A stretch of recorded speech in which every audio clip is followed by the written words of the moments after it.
Po yung first na adaptation na ginawa ninyo. How is it different do sa mga nagawa niyo before? Is it harder to write this or ano yung mga inspiration niyo para gawin yung script nito?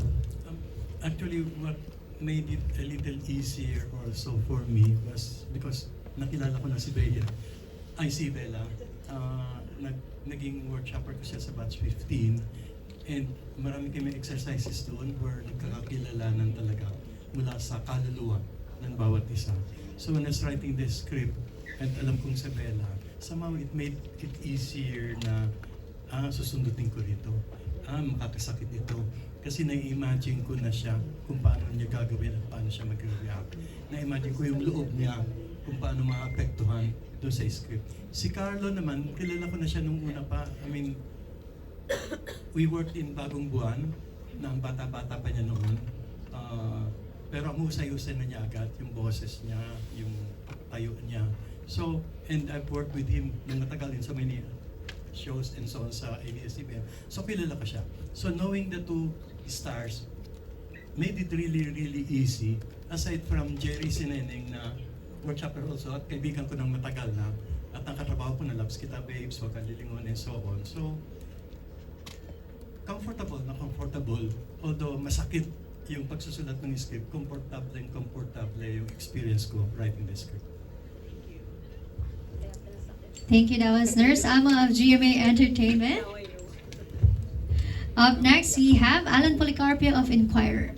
Hello, good afternoon po. I have a question for Bella and Carlo.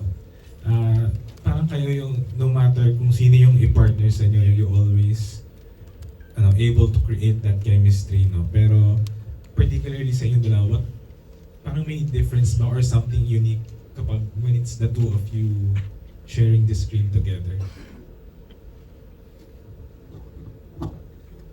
Ewan ko, na-enjoy ko lang kapag kasi si Belle yung katrabaho ko. Kasi pag nasa scene, giving siya. Kapag wala sa eksena, ang kulit, ang saya lang din. So, parang sobrang komportable ko when I'm with her.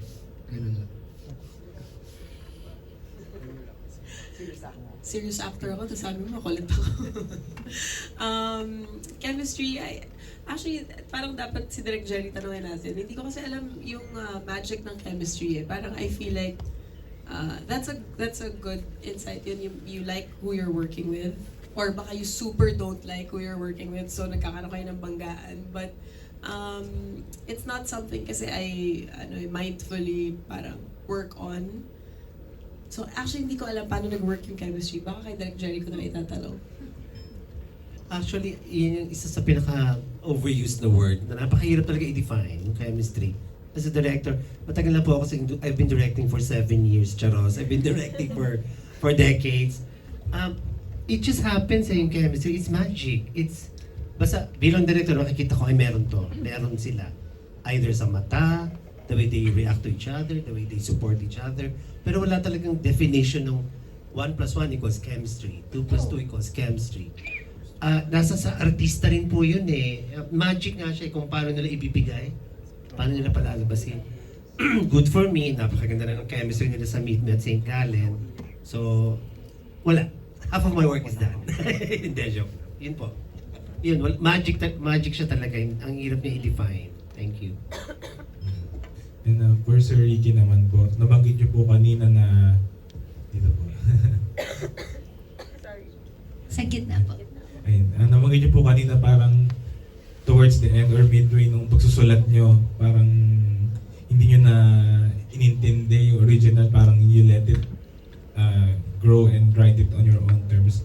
Pero sa inyo po, paano po yung process nun and paano niyo po rin po siya ginawang Pilipino or parang mas relatable sa audience natin?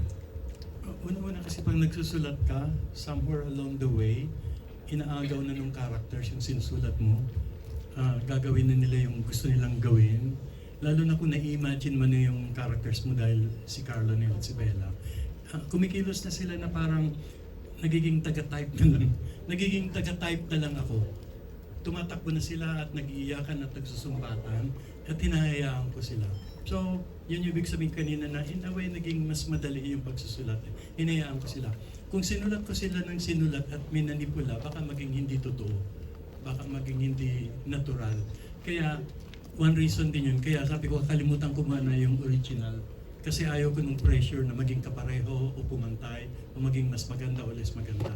So, sinundan ko lang yung puso ko, pinasunod ko lang doon sa characters ko. And I did that also with the nanay, the tatay. Hindi ko alam ang cast nung sa nanay at sa tatay. Pero alam kong ganito ang nanay. Alam kong ganito ang tatay. At alam ko yung nanay dito na balahura at lahat na walang redemption until the end. Alam kong sa loob niya, ganun pa rin siya magmahal. So yun ang sinundan ko na lang. Sorry, last na lang po for the cast and for our director and writer po. What about yung idea of memory loss yung particularly painful sa tingin niyo? And do you think meron pa rin something ba to parang may redemption pa rin ba doon or something good to be makukuha pa rin despite that? Anong redemption sa memory loss? I mean, Sorry. what about yung idea ng memory loss is yung what makes it particularly painful sa tingin niyo and sa tingin mo may mga ano ba siya? May redemption pa rin ba mahahanap? Isa siguro sa mga takeaway ko dito sa pelikula para sa akin na kapag papunta ka na sa ganun, kung may memory loss, halimbawa sa akin mangyayari, ang gagawin ko na lang is to become a better person para sa akin. Kasi mawala man yan lahat, I think your heart will always shine through. Yun yung magiging guiding light mo. Kung mabuti yung puso mo, magiging mabuti yun. Kahit mawala yung cognitive mo, physical, yung lahat ng kaya mong gawin, kung mabuti yung puso mo, yun yung lalabas.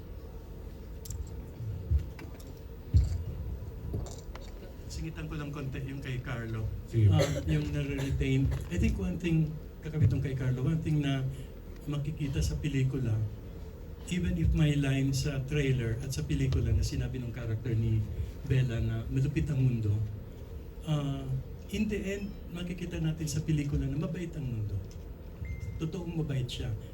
Maski na may memory loss, nag-iiwan siya ng mga marka, yung pabango doon sa trailer, na maaalala niya si Dindo. Maski hindi niya alam na si Dindo ito. Nag-iwan yung universe, yung mundo ng mga katikatiting na mga ebidensya sa palibot to show you na nothing is totally lost.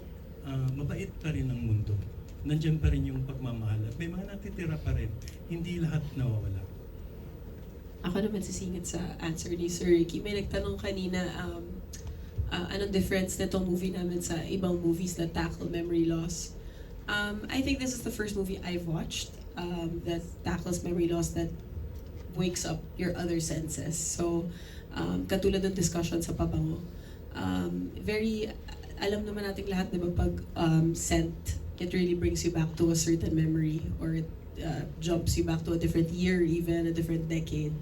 Yung patak ng ulan sa balat, malaking part kasi ng story, yung ulan, yung pabango, yung hawak ng buhok. Like, marami kaming senses na binubuhay dito sa film. It's so beautiful na we used so many devices, I feel, to remind Dindo and Sandra who they are or what their love is like. And I think when the audience finally watches, their senses will come alive. I think that's the difference for me watching this and say like the Korean version or the Japanese version or even something like 51st Dates, diba? Kasi ang dami naman ng movie about memory loss, but this is the first one I've watched. Now, while I was watching, nararamdaman ko yung lamig ng ulan. Hindi ko alam kung dahil ba ako yung artista dun sa film, but hopefully it translates and you guys see it too. And let us know if it does. But yeah, I think that's the difference of our film from what I've watched so far. Yeah.